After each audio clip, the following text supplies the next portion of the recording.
5-step rolls are really neat. And as you're sitting there on your kit, goof around and do your rolls in between your ride and your hi-hat. You don't have to do them just between your hi-hat and snare. You can do them between your ride and your hi-hat. Yeah. Real slow. 1, 2, 3, 4, 5. Again, just taking a simple rudiment and throwing it on the kit. Where do you put that? Same kind of place.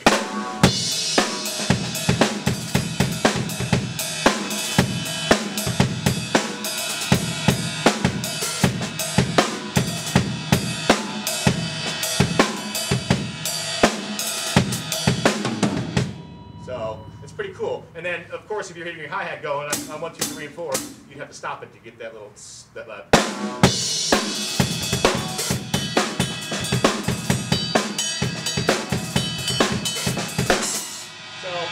It's kind of a cool little thing. Again, I probably picked that up from Dave Weckl years ago because he always does that crazy stuff. You know, if you're going to do a fill, you know you're going to have to do a cool fill to change into the chorus or guitar solo or whatever. Is make sure you can pull it off. Don't do anything unless you can pull it off. You know, because this is going to make everything sound really bad. So control before speed is my whole thing. Gain control of your sticking. Do everything slow. I teach a new technique to somebody, or you sit down and you want to go as fast as you can because it's just the nature of the beast. Everyone wants to go fast. Look at the guitarists and stuff.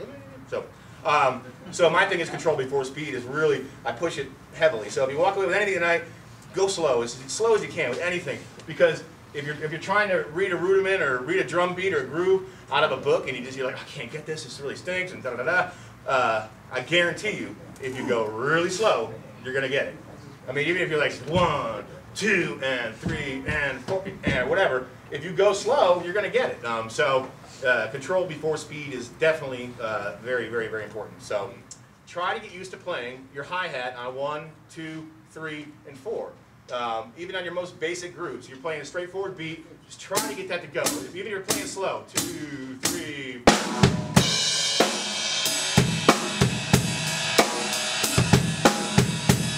And sit there and play this thing and try to make this like your metronome. Everybody have a metronome? Wow, all right.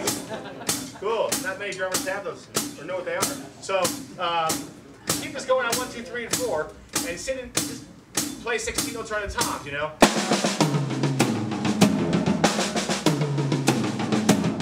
You know, anything.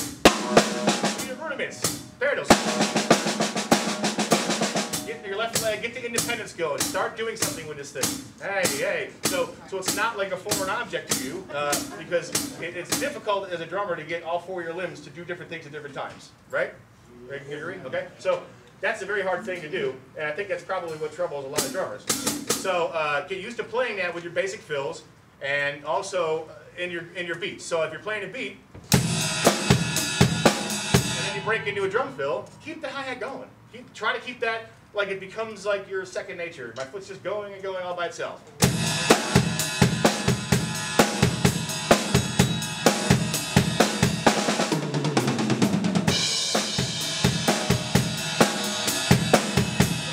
But basically, you take the heel of your foot, and you can see. Can you see over here, guys? No, probably not. Whack it on the center pedal. You know.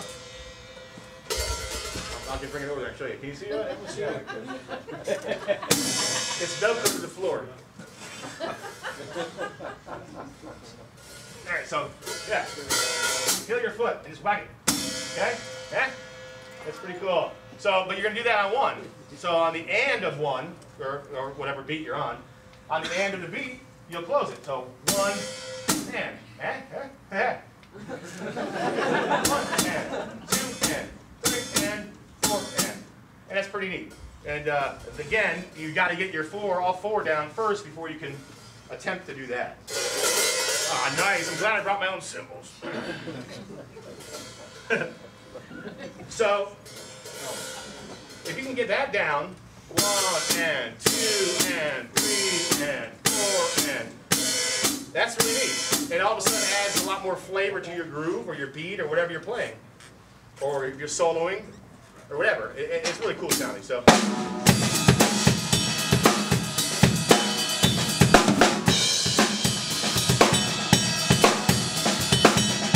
notice the parallels between the ride and the snare there? So,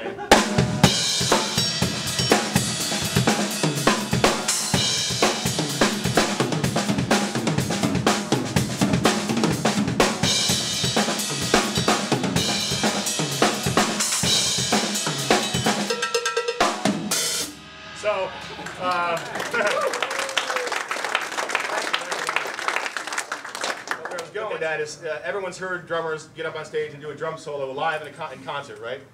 And then everyone's like, yeah, they're amazing, they're crazy. Well, all they're doing is like quadruplets, so they're like this.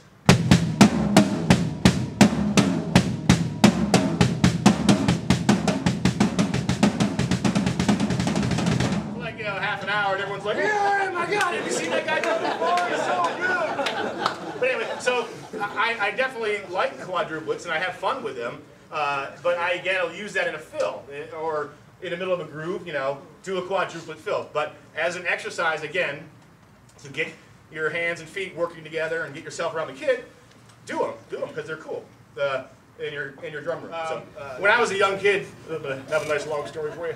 I was a young kid growing up in northwest New Jersey, playing my drums in my basement. And I had a neighbor down the street that would come up with his buddies, and he was like a 17-year-old or something crazy.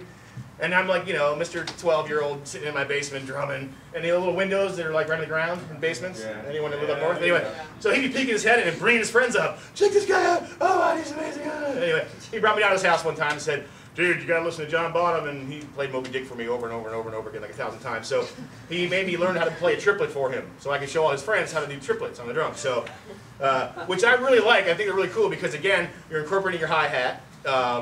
And it's a single bass drum, and it's just really cool. So, everyone know what a triplet is? So, you're going to play that on one, or with your snare drum, you know.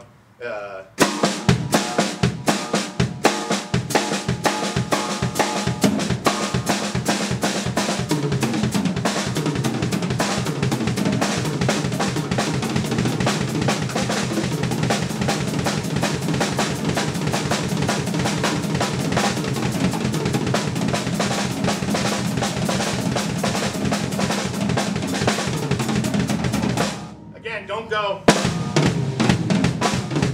Try to get that one triplet, two triplet, three triplet, four triplet. Again, it's not an all the time thing, but it's kind of cool to be playing a beat.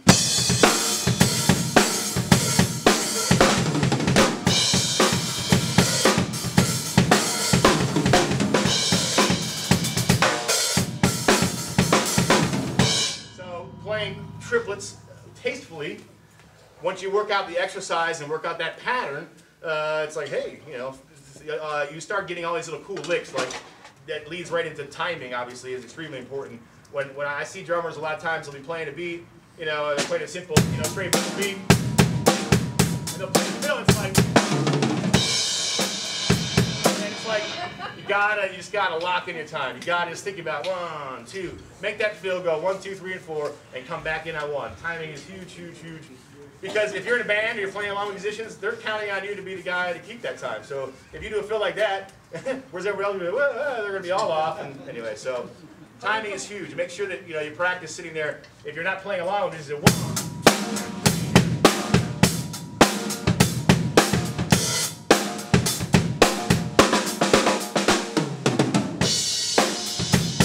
But make sure you're like right on the money with your timing, because if you come in late or early, it's just going to mess everybody up. And that goes with the same thing with keeping that hi-hat going, because if the song breaks and you're out for 2 measures or 3 measures or 4, just sit there, lay back, keep the time. That's your job, really. #1 job, what? Keep timing, okay? So.